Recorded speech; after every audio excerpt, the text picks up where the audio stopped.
Hello दोस्तों, फिल्मों के सफर में आपका स्वागत है। हिंदी सिनेमा के महान गायक मोहम्मद रफ़ी, जिन्हें तानों का सम्राट भी कहा जाता है। यूँ तो हिंदी सिनेमा में कई गायक आए, लेकिन मोहम्मद रफ़ी जैसी प्रतिभा बहुत ही कम देखने को मिली। मोहम्मद रफ़ी के चाहने वाले दुनिया भर में हैं। आज भले ही मोहम्मद रफ़ी हमारे बीच नहीं हैं, लेकिन उनकी आवाज़ दुनिया में आज भी कायम है।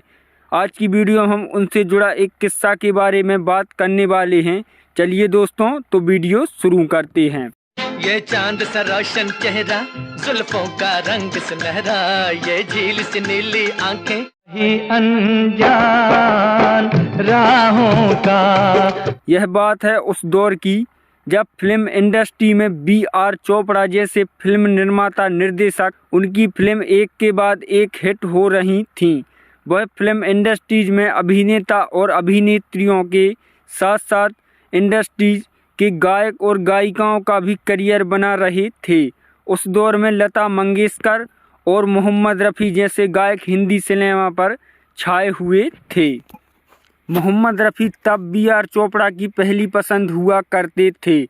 1957 में आई उनकी फिल्म नया दौर के सभी गाने उन्होंने रफ़ी साहब से ही गवाए। जब ऐसे चिकने चेहरे, जब ऐसे यहाँ चौड़ी छाती वीरों की, यहाँ भोली शक्लें हीरों, मांग के साथ तुम्हारा मैंने मांग लिया सन थे।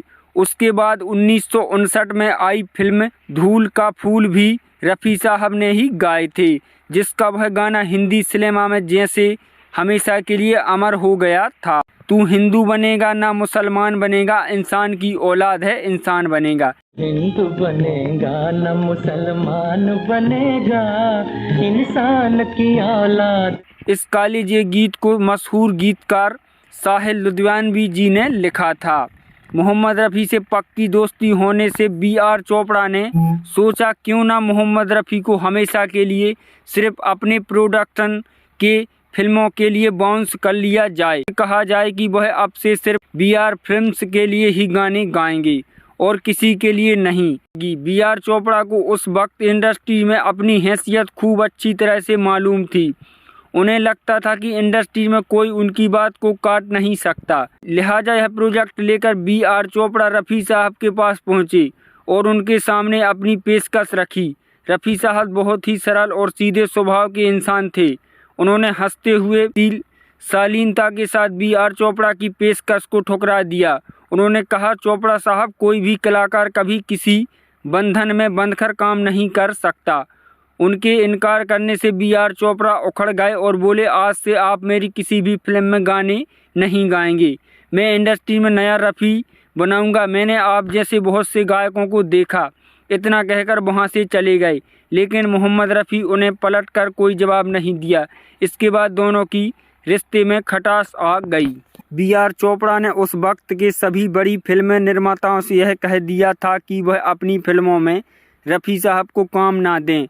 नतीजा, मोहम्मद रफ़ी को उस वक्त गाने मिलने कम हो गए थे। उसके बाद B.R. चोपड़ा ने अपने प्रोडक्शन के संगीतकार रवि को बुलाकर कहा कि आज से रफ़ी से आप मेरी फिल्मों के लिए कोई गाना नहीं गवाएंगे। रफ़ी बॉलीवुड के उस दौर में जाने माने संगीतकार थे।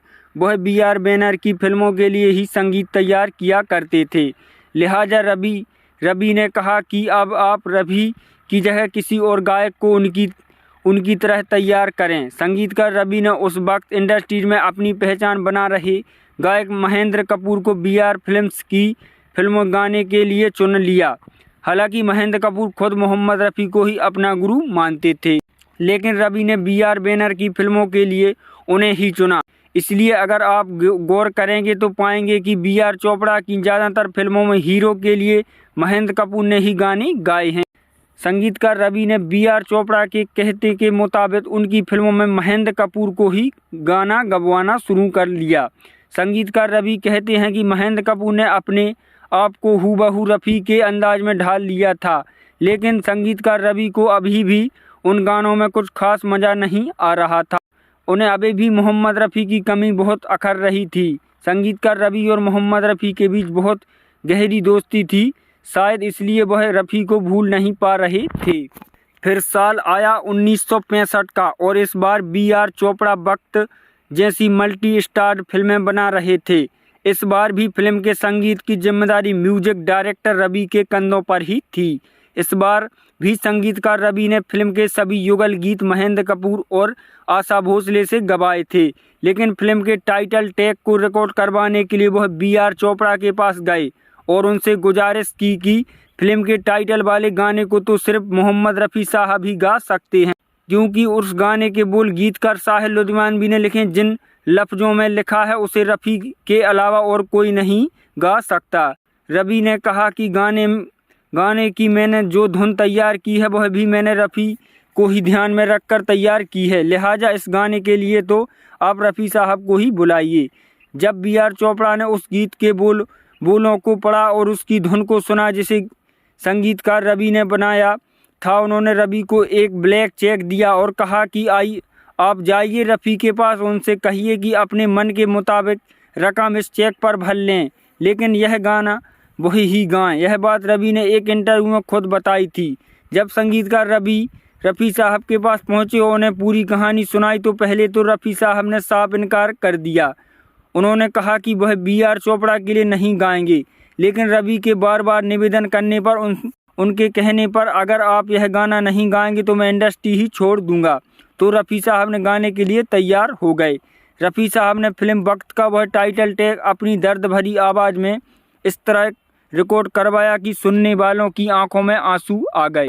वक्त से दिन और रात, वक्त से कल और। मोहम्मद रफ़ी ने बी.आर. चोपड़ा के भेजे उस ब्लैक चेक पर उतनी ही रकम भरी जितनी वह उस दौर में अपने एक गाने की फीस लिया करते थे। इस तरह तैयार हुआ फिल्म का वह टाइटल ट्रैक जो फिल्म के रिलीज होने के बाद सुपरहिट साबित हुआ। दोस्तों, तो रफ़ी साहब का यह किस्सा कैसा लगा हमें कमेंट में ज़रूर बताएं।